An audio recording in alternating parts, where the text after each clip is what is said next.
नमस्कार दोस्तों, welcome to our YouTube channel Shraddha story. कंजूस धोबी और ईमानदार कुमार। श्रीपुर गांव में एक धोबी रहता था जो कि बहुत कंजूस था। वो पैसे बचाने के चक्कर में अपने परिवार वालों को ढंग से खिलाता पिलाता नहीं था। धोबी प्रतिदिन अपने गांव में घर घर से कपड़ों को इकट्ठा करके उसे धुलने के लिए नदी पर ले जाता।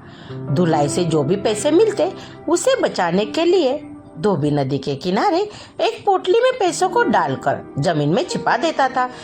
धोबी बहुत लालची था। जब भी वो कपड़े धुलने नदी पर आता था तो वो अपने पैसे की पोटली को खोदकर एक बार जरूर देखता था।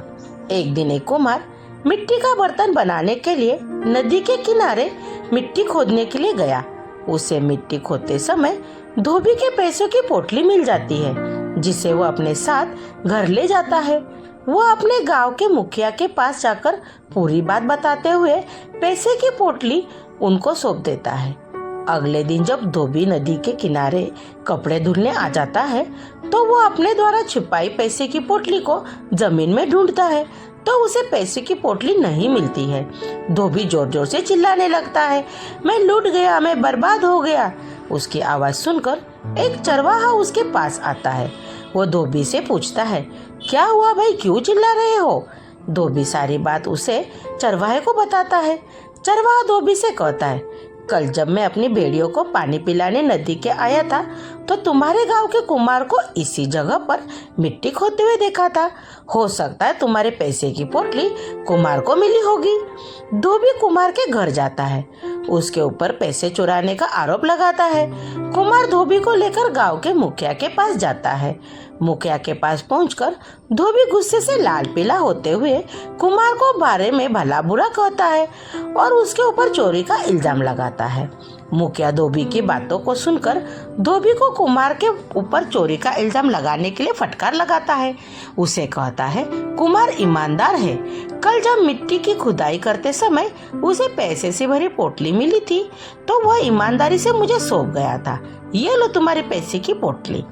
इतने में धोबी की पत्नी अपने बच्चों के साथ आ पहुंचती है। वह कहती है, रुकिए मुखिया जी, पहले हमारा न्याय करो।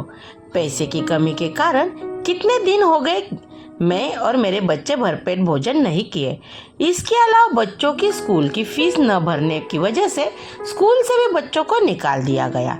इतना पैसा मेरे पति के पास कहाँ से आया? ये पैसा हमारा नहीं हो सकता। इससे पैसे को कुमार को ही दे दीजिए।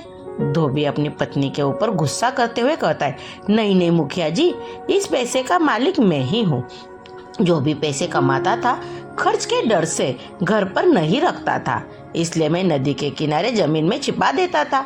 मुखिया धोबी से कहता है, तुम पैसे की बचत करने के चक्कर में अपनी पत्नी और बच्चों का ख्याल क्यों नहीं रखते हो?